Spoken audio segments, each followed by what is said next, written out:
2006 मायथाइ हाग्रा हा मोनथाय आयेननि गेजेरजों हानि फोरमान बिलाइखौ दिनै राननानै होदों। थारैनो नंगौ, भारत उदांस्रि जानाया दिनैसिम 75 बोसोर बारलांबाय, नाथाय रायजोनि दाब दाब जायगायाव रायजो राजाफ्रा नांगौबायदि उदां जायाखै। गोबां रायजो राजाफ्रा थानो थाखाय हानि मोनथाय सरकारनि बायदि मावथांखिफोरखौ मोननो हाबाखै। बैफोर जायगाफोरनि मादाव सनितपुर जिल्लायाबो मोनसे। मख'जाथावदि बिटिआर गोरोबथानि 5.3 दफायाव बिटिएडिनि बायजो हाग्रा ओनसोलाव थानाय ट्राइबेल माहारिफोरनो हानि फोरमान बिलाइखौ आसाम सरकारनि हेफाजाबाव रानना होनायनि बाथ्रा दंमोन। बे बाथ्रा बादिनो दिनै आसाम सरकारा बिटिआर गोरोबथा बायदियै सनितपुर जिल्लानि रायजो राजाफोरनो हा पाट्टाखौ राननानै होदों। मिथिनाय बायदिब्ला सनितपुरनि धेकियाजुलि बियाब धेकियाजुलि रेन्जनि सिङाव थानाय 1301 नखरफोरनो 2006 मायथाइ हाग्रा हा मोनथाय आयेननि गेजेरजों हा पाट्टाखौ राननानै होदों। धेकियाजुलिनि सुदेमजुलि गुदि फरायसालिनि गेलेग्रा फोथाराव मोनसे मेहेरगोनां हाबाफारिनि गेजेरजों हा पाट्टाखौ राननानै होयो। दिनै बे गोजोनथाव हाबाफारिनि बागै मिरु एबसुनि आफादगिरि दिपेन बर'आ मा बुंदों फै मिथिना लानि। 2006 फरेस्ट राइट एक्ट जि आयेन बायदियै गोलाव सम गोबां थासारिजों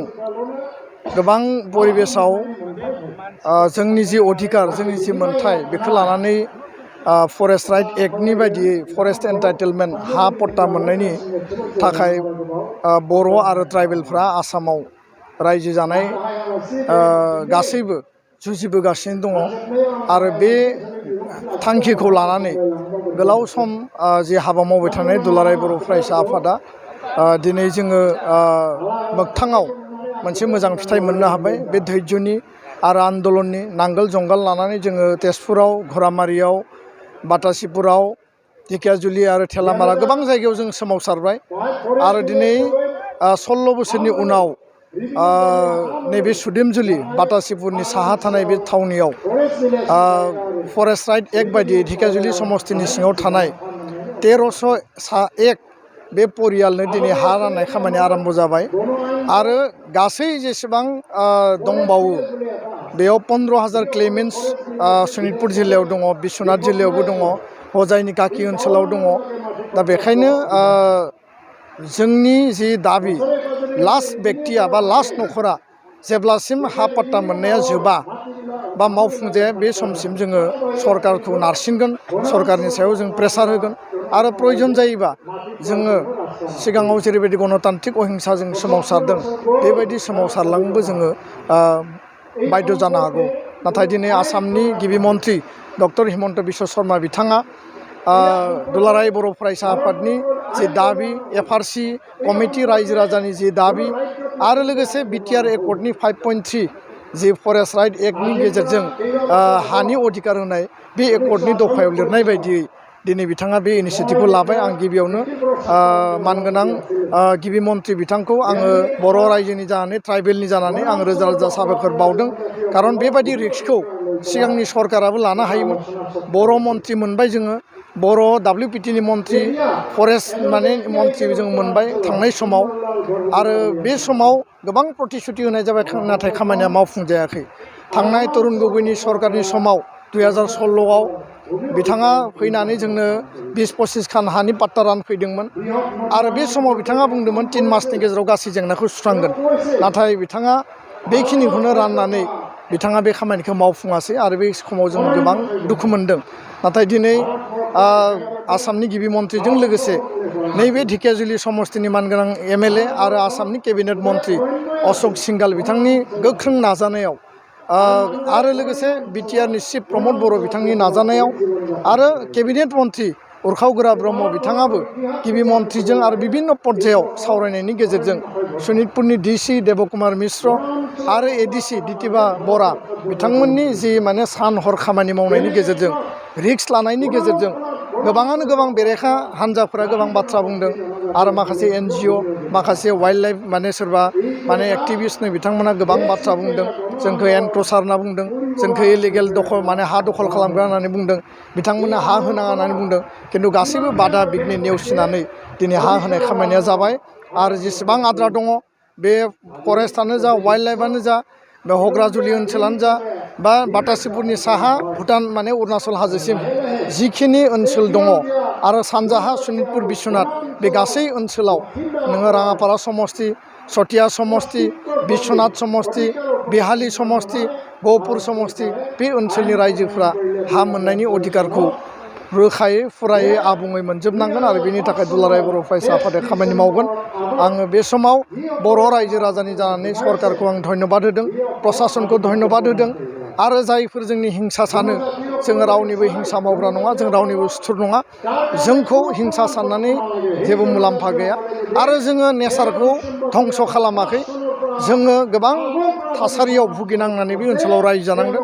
आरो 2006 सननि सिगां जायफोरा बेयाव रायजो जादों बिथांमोननोसो लिगेल माने अथरिटि लिगेल पट्टाखौ होनाय जादों बेयाव बे आयेननि भाबै जेबो खामानि मावनाय जायाखै दा दिनै देरहासारनायनि सान दिनै गोग्गानायनि सान आरो दिनै अधिकार मोननायनि सान दा बेखायनो जायखि जिखि बुङा मानो जायखि जिखि जोंखौ माने सोंखारिया मानो दिनै जोङो खामानिखौ मावफुंनानैसो जोङो गारगोन आरो मावफुंनायनि खामानिया दिनै आराम्भ जाबाय आं बेखायनो गासै रायजो राजानिसिम धन्यबादखौ आं बावहरबाय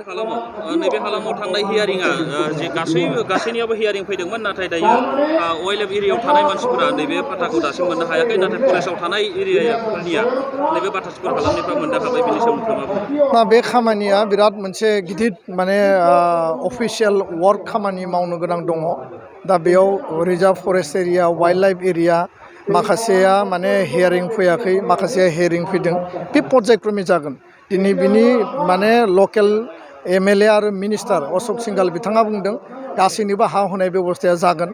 आरो प्रमद बर' बिथाङाबो बुंदों आरो आसामनि गिबि मन्थ्रियाबो जोंनो प्रतिश्रुति होदों गासैनोबो हा होनाय खामानिया जागोन दा बेखायनो रावबो गोसोआव बेबायदि आसुसु मोननांगौ गोसोआव बेबायदि माने दुखु मोननांगौ गैया हा मोननांगौनि थाखाय जों खामानि मावगोन रायजो राजायाबो खामानि मावनांगोन आरो एसे धैर्य हमनांगोन आरो बेनि थाखाय जोङो उननि समाव एफआरसिनिफ्राय दा हा होनाया आराम्भ जायाखै बे एफआरसिफोरजों जों रायज्लायनानै खामानि मावगोन कुनु दालालनि खोथा खोनासंनो गोनां गैया आरो कुनु बेबायदि खायलें खुइलें बाथ्रा साननो गोनां गैया सिदा आरो थोंजोङै जों खामानि मावनांगोन होमबानो जोंनि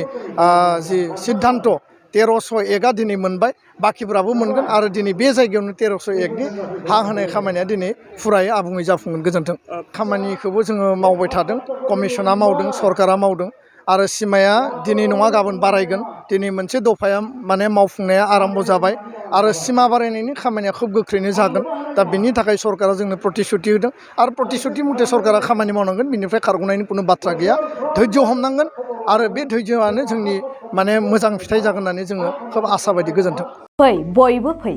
जमदुवार दख'रानि थाखाय मोनसे फोसावथाय गसाइगाव महकुमानि सिङाव थानाय जमदुवार दख'रा एबसुआ सानथामनि हाबाफारिजों गाजा गोमजायै 5थि खेब बोसोरसालिया जथुम्मा खुंफुंगोन फैगौ नभेम्बर दाननि 6, 7 आरो 8 खालारखालि सानथामनि मेहेरगोनां हाबाफारिजों गाजा गोमजायै खुंफुंगोन मख'नो गोनांदि खुंफुंनो गोनां जथुम्मायाव बायदि मेहेरगोनां आयदाफोरबो लाफानाय जादों बेबायदिनो भलिबल काबादि खन्थाइ आवरायनाय लिरनाय बायदि बायदि दिन्थिफुंनाय आयदाफोर लोगोआव जांख्रिथायारि देंखोगिरि दैख्लं खुंगुर बसुमतारी देंखोमु 1, 2, 3 मेथाइ खननाय बादायलायनायबो लानाय जागोन फारि बायदियै देंखोमु 1, 2, 3 मेथाइ रोजाबनायाव दख'रानि बेन्दोंआव थानाय गामिफोरनिफ्राय 14 बोसोरनिफ्राय 30 बोसोरसिमनि गेजेराव थानाय बिजाथिफोरा मेथाइ रोजाबगिरिफोरा बादायलायनायाव बाहागो लानो हागोन मोनाबिलिनि हारिमु बादायलायनायाव गाव गावनि रोंगौथिजों बिजाथिफोरा बाहागो लानो हागोन एक्जिबिशन दिन्थिफुंनायखौ 6 नभेम्बरनिफ्राय जोबजासिम नुनो मोनगोन 6 नभेम्बरनिफ्रायनो भलिबल आरो काबादि गेलेनाय बादायलायनाया जागोन 8 नभेम्बर 2022 इं अक्ट' खालारखालि हारिमु मोनाबिलियाव मिस्टार प्रेक्टिकेल बसुमतारी आरो मिस दीप्ति बसुमतारीमोननि गाब गोनां हारिमु आरो फेस्ला दिन्थिफुंनायखौ नुनो मोनगोन